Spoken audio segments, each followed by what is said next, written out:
Assalamualaikum warahmatullahi wabarakatuh. Perkenalkan, kami dari kelompok 8. Pada kesempatan kali ini, kami akan menjelaskan materi tentang online learning. Sebelumnya, saya akan memperkenalkan anggota dari kelompok 8. Yang pertama, saya Dwi Rizky Ramadan. Yang kedua, Putri Nadila Rasid. Yang ketiga, Fitriani. Yang keempat, Rifa Amalia Mahmudah.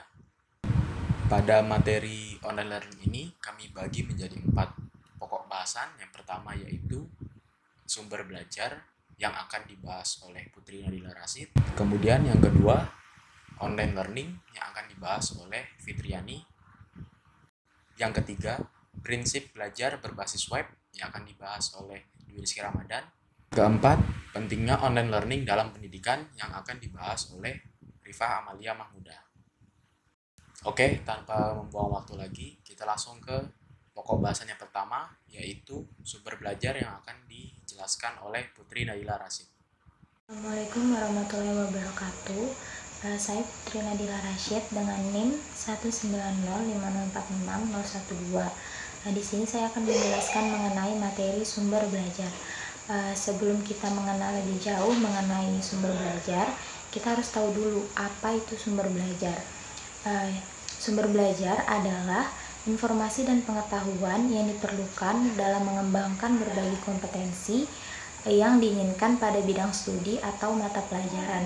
Nah, ada pula pengertian lain mengenai sumber belajar, yaitu sumber belajar adalah semua bahan yang dapat memberikan informasi, baik berupa data, orang, maupun wujud tertentu yang dipakai seseorang dalam proses pembelajaran untuk mencapai tujuan belajar atau kompetensi tertentu.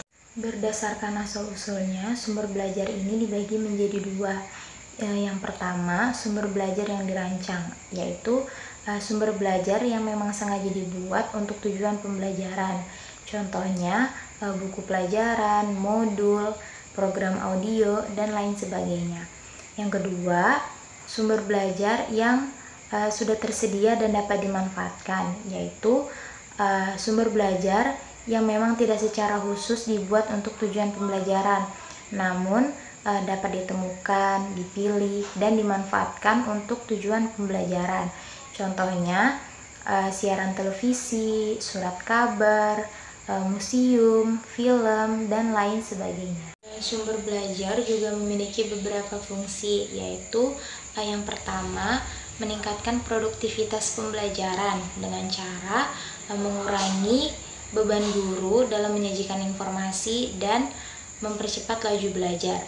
Yang kedua, memberikan kemungkinan pembelajaran yang sifatnya lebih individual dengan cara mengurangi kontrol guru yang kaku dan memberikan kesempatan kepada siswa untuk berkembang sesuai dengan kemampuannya. Yang ketiga, memberikan dasar yang lebih ilmiah terhadap pembelajaran dengan cara perancangan program pembelajaran yang lebih sistematis dan pengembangan bahan ajar yang dilandasi oleh penelitian. Yang keempat, lebih memantapkan pembelajaran, yaitu dengan cara meningkatkan kemampuan sumber daya belajar dan penyajian informasi yang lebih konkret. Yang kelima, memungkinkan belajar secara seketika, yaitu memberikan informasi yang sifatnya langsung. Dan yang keenam, memungkinkan penyajian informasi yang lebih luas dengan cara memberikan informasi yang mampu menembus batas geografis. Dalam memilih sumber belajar, kita juga harus memperhatikan beberapa kriteria. Yang pertama, ekonomis. Artinya, tidak harus berpatok pada harga yang mahal. Yang kedua, praktis. Artinya, tidak memerlukan pengelolaan yang sulit ataupun rumit. Yang ketiga, mudah. Artinya, dapat ditemukan di lingkungan sekitar kita. Yang keempat, fleksibel. Artinya, dapat dimanfaatkan dalam berbagai tujuan instruksional. Dan yang terakhir, sesuai dengan tujuan, yaitu dapat membantu proses pembelajaran sesuai dengan tujuan yang diinginkan. Selanjutnya, internet sebagai sumber belajar. Seperti yang kita tahu, internet ini adalah jaringan komunikasi secara global tanpa dibatasi ruang dan waktu, yang menghubungkan pesan melalui komputer yang terkoneksi. Sebagai wahana yang berisi segala hal mengenai pesan komunikasi, internet ini dapat digunakan oleh siapa saja, di mana saja, dan untuk apa saja, tanpa terkecuali dapat dijadikan sebagai sumber pembelajaran. Yang kedua, pemanfaatan internet sebagai sumber belajar. Yang pertama, pengembangan profesional. Yang kedua, sumber belajar atau pusat informasi. Yang ketiga, belajar sendiri secara cepat dan di mana saja. Dan yang keempat, menambah wawasan, pengetahuan, pergaulan, dan pengembangan karir. Selanjutnya, materi online learning yang akan dijelaskan oleh Fitriani. Baik, selanjutnya saya akan melanjutkan dari pemateri 1. Dan materi kedua ini yaitu online learning, di mana teknologi internet mempunyai peranan penting dalam pendidikan. Hal ini bisa dilihat dengan adanya peningkatan penguasaan media internet oleh para guru dalam menyampaikan materi kepada siswanya.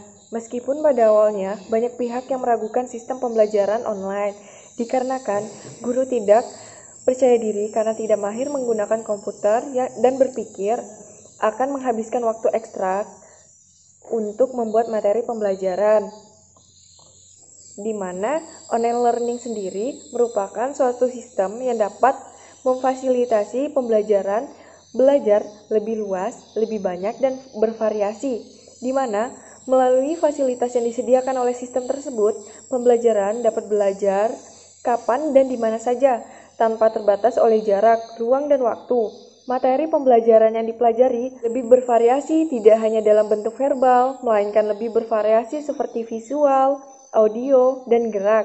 Online learning memerlukan pembelajaran dan pengajaran berkomunikasi secara interaktif dengan memanfaatkan teknologi informasi dan komunikasi seperti media komputer dengan internet dan lain sebagainya. Di mana online learning sendiri itu menantang guru untuk membuat atau mengatur kelas dalam proses pembelajaran, di mana di sini guru harus dituntut membuat siswa tertarik dan termotivasi untuk berinteraksi satu sama lainnya, karena pembelajarannya berjaring harus disertai dengan gaya belajar yang bervariasi dan kemampuan guru yang lebih baik. Selanjutnya, keuntungan belajar berjaring melalui internet. Yang pertama itu, belajar lebih dapat fokus, cepat, dan lebih lengkap daripada media tradisional karena sistem dapat mengulang pembelajaran dengan segera mendapat hanya dengan mengakses melalui internet. Proses belajar mengajar dapat berlangsung dimanapun selama kondusif dan dapat membantu untuk fokus. Selain itu, tidak diperlukan tambahan-tambahan seperti keharusan berdandan rapi atau tampil formal, sehingga lebih fleksibel. Kedua, aktivitas belajar dapat disesuaikan dengan kebutuhan masing-masing siswa. 3. Sumber belajarnya sangat banyak dan dalam bidang apapun. Contohnya seperti budaya, sejarah, dan politik. Baik itu yang terbaru maupun yang terlampau. Jadi maksudnya di sini kita dapat mengakses sumber belajar, baik itu sumber belajar yang sudah lama maupun yang terbaru. Selanjutnya, pengaruh positif dari perkembangan teknologi informatika dan komunikasi. Yang pertama, perkembangan teknologi informatika dan komunikasi atau TIK luar biasa pesatnya, menawarkan berbagai kemudahan-kemudahan baru dalam pembelajaran, kesempatan, fasilitas, pembelajaran yang luar biasa karena dunia sebagai sumber perpustakaan dan ruang belajar. Yang kedua, perkembangan ilmu pengetahuan secara global di seluruh penjuru dunia dapat diketahui, dipelajari, dan diikuti. Peserta ajar akan lebih terbuka untuk memilih materi yang dipelajari.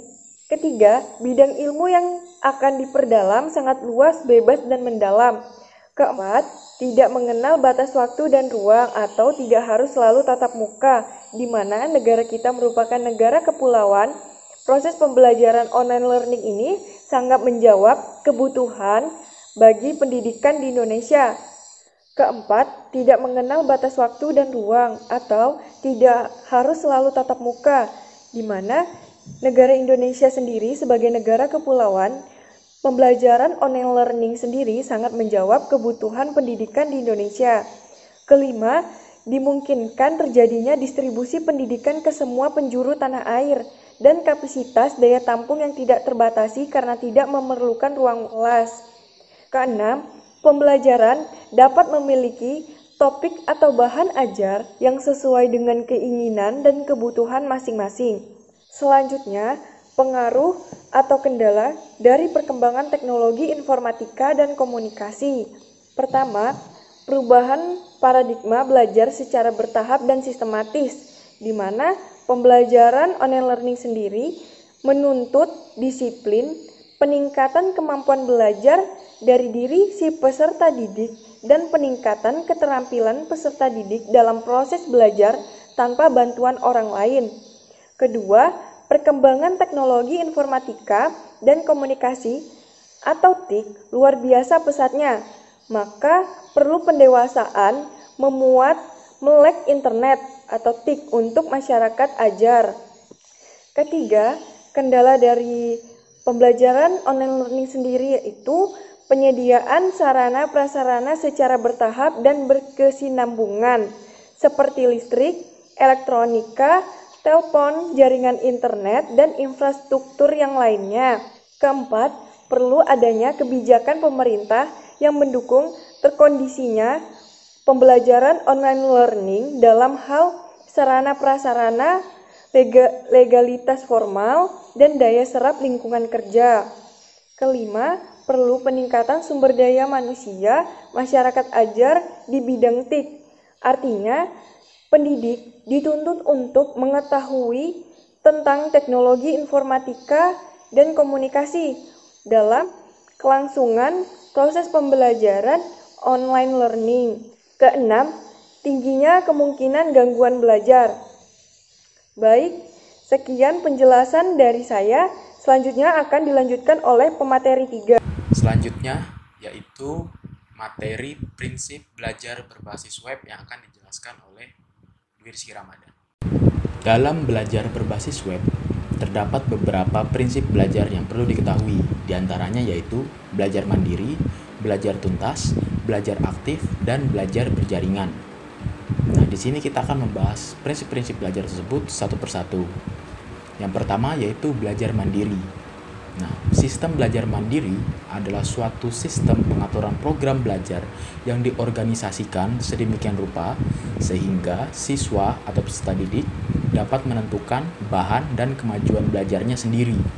Nah, di sini siswa baik dalam bentuk kelompok maupun individu diberi kebebasan untuk menentukan yang pertama tujuan belajarnya, apa saja yang harus dicapai, yang kedua yaitu materinya apa saja dan dari mana sumber materinya, dan yang ketiga bagaimana cara mempelajarinya atau strategi belajarnya bagaimana, yang keempat yaitu kapan serta bagaimana keberhasilan belajarnya diukur atau dievaluasi. Yang kedua yaitu belajar tuntas. Nah, sistem belajar tuntas berdasar pada anggapan bahwa semua siswa dapat belajar bila diberi waktu yang cukup dan kesempatan belajar yang memadai. Nah, dalam metode belajar tuntas, siswa tidak berpindah ke tujuan belajar selanjutnya apabila ia belum menunjukkan kecakapan dalam materi sebelumnya. Nah, belajar tuntas tidak berhubungan dengan isi topik, melainkan hanya dengan proses penguasaannya. Terdapat beberapa kriteria dalam belajar tuntas, diantaranya semua individu dapat belajar. Yang kedua, orang belajar dengan cara dan kecepatan yang berbeda. Yang ketiga, dalam kondisi belajar yang memadai, dampak dari perbedaan individu hampir tidak ada. Dan yang terakhir yaitu kesalahan belajar yang tidak dikoreksi menjadi sumber utama kesulitan belajar. Kurikulum belajar tuntas biasanya terdiri dari beberapa topik berbeda yang mulai dipelajari oleh para siswa secara bersamaan. Nah, dalam belajar tuntas, siswa yang tidak dapat menyelesaikan suatu topik dengan memuaskan, maka diberi pembelajaran tambahan sampai mereka berhasil. Nah, sedangkan siswa yang menguasai topik tersebut lebih cepat akan dilibatkan dalam kegiatan pengayaan sampai semua siswa dalam kelas tersebut bisa melanjutkan ke topik lainnya secara bersama-sama. Dalam sistem belajar tuntas, guru melakukan berbagai teknik pembelajaran dengan pemberian umpan balik yang banyak dan spesifik menggunakan tes diagnostik, tes formatif, dan pengoreksian kesalahan selama belajar. Nah, tes yang digunakan di dalam metode ini adalah tes berdasarkan acuan kriteria dan bukan atas acuan norma. Yang ketiga yaitu belajar aktif. Dalam prinsip belajar aktif, pada dasarnya mengikuti gagasan dari teori belajar konstruktivisme. Belajar aktif menganggap bahwa belajar sebagai kegiatan membangun makna atau pengertian terhadap pengalaman dan informasi yang dilakukan oleh siswa, bukan oleh guru, serta menganggap bahwa pembelajaran sebagai kegiatan menciptakan suasana yang mengembangkan inisiatif dan tanggung jawab belajar siswa, sehingga berkeinginan terus untuk belajar selama hidupnya dan tidak bergantung pada guru atau orang lain bila mereka mempelajari hal-hal yang baru. Nah, suasana belajar aktif adalah suasana pembelajaran yang membuat siswa melakukan 4 hal. Yang pertama, pengalaman. Yang kedua, interaksi. Yang ketiga, komunikasi. Dan yang keempat, refleksi. Yang keempat, belajar berjaringan. Dampak dari kemajuan teknologi informasi dan komunikasi adalah adanya fasilitas kelas virtual yang dapat menggantikan sarana-prasarana belajar konvensional. Nah, kelas virtual atau virtual classroom adalah cara baru pembelajaran yang lebih mutakhir, di mana seluruh aktivitas dilakukan dalam media multimedia. Misalnya, yang pertama, tatap muka dengan pendidik melalui fasilitas konferensi video atau video conference, atau layar mungil ponsel lewat fasilitas teknologi 3G. Yang kedua, grup diskusi dilakukan secara serempak dalam fasilitas maya di internet, bisa melalui konferensi video, chatting, mailing list, atau forum. Yang ketiga, materi pelajaran disajikan dalam bentuk gambar, video streaming, PowerPoint, atau simulator. Belajar berjaringan menyajikan fleksibilitas ruang dan waktu. Siswa bisa belajar di mana saja dan kapan saja. Jalur dunia maya memungkinkan siswa online belajar dan berdiskusi dengan teman-teman dari seluruh dunia, sekaligus bertanya langsung kepada pakar-pakar di belahan dunia lain, baik lewat grup diskusi ataupun konsultasi privat melalui email dan internet messenger. Fasilitas multimedia juga memberi peluang siswa memperoleh materi pelajaran yang jauh lebih kaya ketimbang buku-buku teks tradisional. Interaksi dalam belajar berjaringan merupakan elemen penting dalam pengimplementasian pembelajaran berbasis web.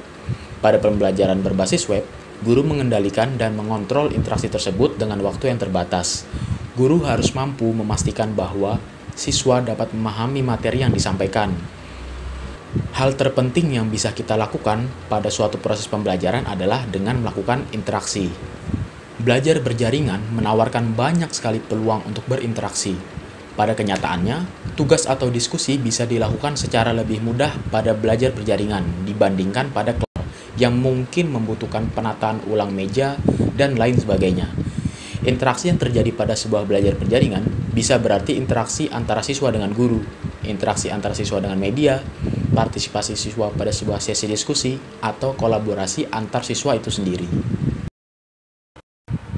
Selanjutnya, materi pentingnya online learning dalam pendidikan yang akan dijelaskan oleh Rifah Amalia Mahmudah. Baik, di sini saya akan menjelaskan tentang pembahasan kita yang terakhir, yaitu pentingnya online learning dalam pendidikan. Kenapa sih online learning ini penting dalam pendidikan? Berikut adalah beberapa alasannya. Yang pertama, melalui online learning, perubahan cara belajar dari terpusat menjadi tersebar. Melalui online learning juga, kefleksibilitasan belajar dalam ruang dan waktu. Bahan ajar yang disajikan juga dalam bentuk multimedia dengan suara dan gambar yang dinamis, sehingga tidak membosankan. Melalui online learning, kecepatan belajar ditentukan oleh diri sendiri dan bukan oleh kemampuan yang diseragamkan dalam kelas. Dapat memacu kemampuan belajar mandiri dan terjadinya perubahan sistem pembelajaran dari teacher-centric atau guru sebagai pusat pembelajaran menjadi learner-centric, yaitu murid sebagai pusat pembelajaran. Selanjutnya, terjadi perubahan dari entry barrier menjadi output quality standard, yang artinya bukan masuknya yang dipersulit, tapi lulusannya yang harus memenuhi standar kualitas. Dan yang terakhir, melalui online learning, interaksi antara pengajar dan peserta didik dapat dilakukan tidak hanya dengan tatap muka, melainkan melalui surat menyurat elektronis, sehingga meningkatkan kemampuan baca dan tulis. Selanjutnya adalah kelebihan dari online learning. Yang pertama, belajar via jaringan menyajikan fleksibilitas ruang dan waktu, sehingga peserta didik bisa tetap belajar meskipun ada di rumah ataupun ada di luar rumah, dan dapat belajar di mana saja dan kapan saja.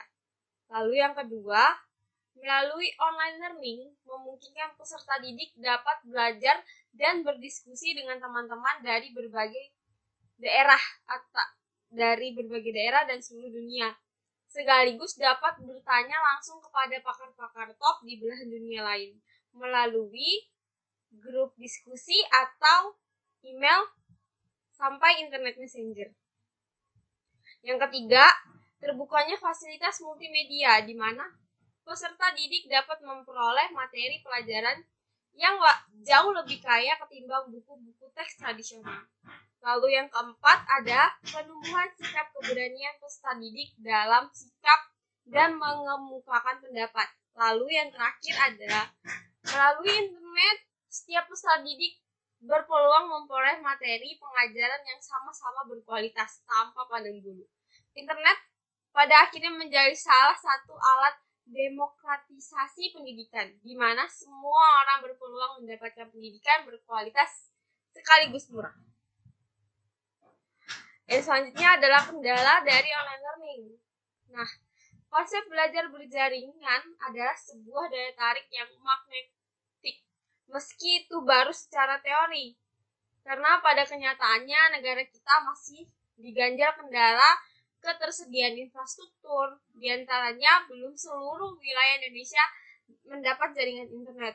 Selain itu, sumber daya manusia yang belum memadai, yang artinya bahwa tidak semua masyarakat Indonesia mengerti dan dapat mengakses internet. Dalam dunia pendidikan sendiri masih terhambat dalam ketersediaan fasilitas komputernya. Hanya beberapa sekolah saja yang sudah dilengkapi oleh komputer dan jaringan internet yang sesuai dengan kebutuhan sekolah. Oleh karena itu, pembelajaran online learning belum sepenuhnya dapat diterapkan di negara Indonesia pada saat ini, dikarenakan terhalang oleh beberapa kendala yang cukup dominan. Yang selanjutnya ada prospek pendidikan secara online di Indonesia. Nah, mengenai prospek atau kemajuan pendidikan online learning di Indonesia, apabila kendala ketersediaan internet, komputer, dan sumber daya manusia dapat teratasi dan dapat ditingkatkan dengan baik, serta peran pemerintah pun mendukung dengan baik, maka tidak ada yang tidak mungkin ke depannya. Sistem pendidikan online learning ini dapat berjalan dengan baik di Indonesia. Apabila sistem pendidikan online learning dapat berjalan, maka pendidikan di Indonesia pun sedikit demi sedikit akan mengalami perubahan dan tidak tertinggal dari negara lain. Yang selanjutnya ada fungsi dari internet sebagai sumber belajar. Yang pertama, pengembangan profesional.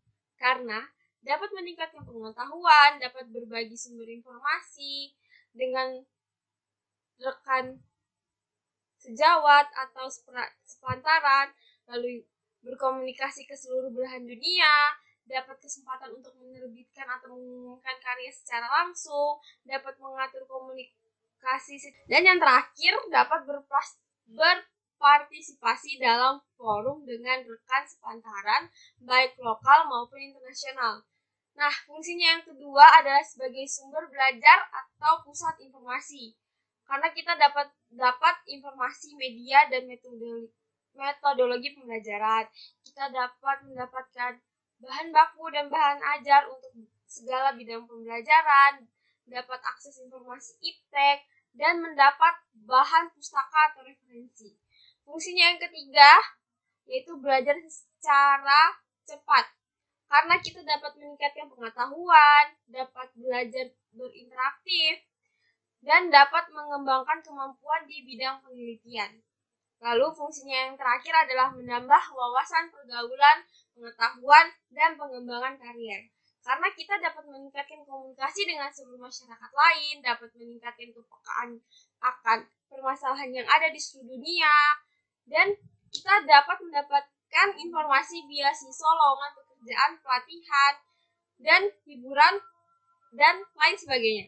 Selain itu, fungsi internet bagi pendidikan di Indonesia antara lain adalah sebagai akses ke perpustakaan, akses ke pakar, perkuliahan secara online, layanan informasi akademik, menyediakan fasilitas mesin pencari data, menyediakan fasilitas diskusi, dan menyediakan fasilitas kerjasama. Sekian penjelasan dari saya kembalikan ke moderator. Sekian penjelasan kami tentang materi online learning. Semoga apa yang telah kami jelaskan dapat bermanfaat bagi kita semua. Kurang lebihnya mohon maaf. Wassalamualaikum warahmatullahi wabarakatuh. Terima kasih telah menonton.